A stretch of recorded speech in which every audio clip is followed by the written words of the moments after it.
I want to tell you about an essential vitamin you've probably never heard of.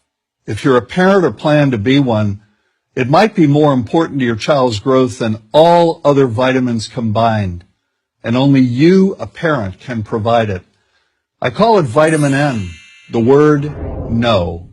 More and more children, I find, are suffering from vitamin N deficiency, and they, their parents, and our entire culture are paying the price.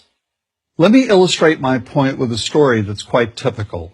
A father, I'll call him Bill, gave his son, age 5, pretty much everything the little boy asked for. Like most parents, Bill wanted more than anything for his son to be happy, but he wasn't. Instead, he was petulant, moody, and often sullen. He was also having problems getting along with other children. In addition, he was very demanding and rarely, if ever, expressed any appreciation, let alone gratitude, for all the things Bill and his wife were giving him. Was his son depressed, Bill wanted to know? Did he need therapy? His son, I told him, was suffering the predictable ill effects of being overindulged. What he needed was a healthy and steady dose of vitamin N. Overindulgence, a deficiency of vitamin N, leads to its own form of addiction. When the receiving of things begins to generate nothing but want for more things. One terrible effect of this is that our children are becoming accustomed to a material standard that's out of kilter with what they can ever hope to achieve as adults. Consider also that many, if not most, children attain this level of affluence not by working, sacrificing, or doing their best, but by whining, demanding, and manipulating. So in the process of inflating their material expectations, we also teach children that something can be had for next to nothing. Not only is that a falsehood, it's also one of the most dangerous, destructive attitudes a person can acquire. This may go a long way toward explaining why the mental health of children in the 1950s, when kids got a lot less, was significantly better than the mental health of today's kids. Since the 50s, and especially in the last few decades, as indulgence has become the parenting norm, the rates of child and teen depression have skyrocketed. Children who grow up believing in the something for nothing fairy tale are likely to become emotionally stunted, self-centered adults. Then, when they themselves become parents, they're likely to overdose their children with material things. The piles of toys, plushies, and gadgets one finds scattered around most households.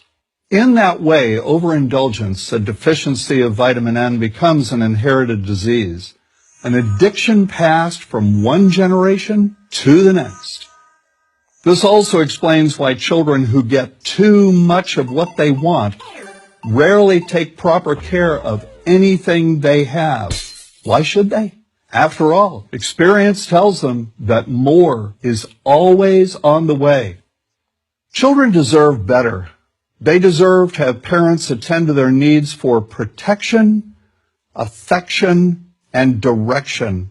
Beyond that, they deserve to hear their parents say no far more often than yes when it comes to their whimsical desires.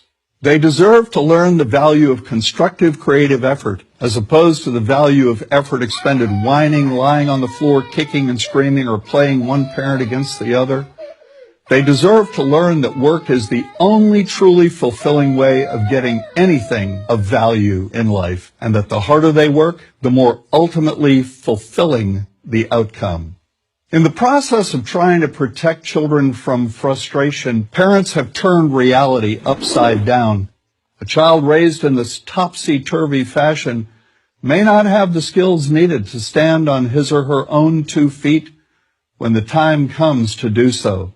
Here's a simple rule. Turn your children's world right side up by giving them all of what they truly need, but no more than 25% of what they simply want. I call this the principle of benign deprivation. No. Vitamin N. Dispense it frequently. You'll be happier in the long run, and so will your child. I'm John Rosemond, author and family psychologist for Prager University.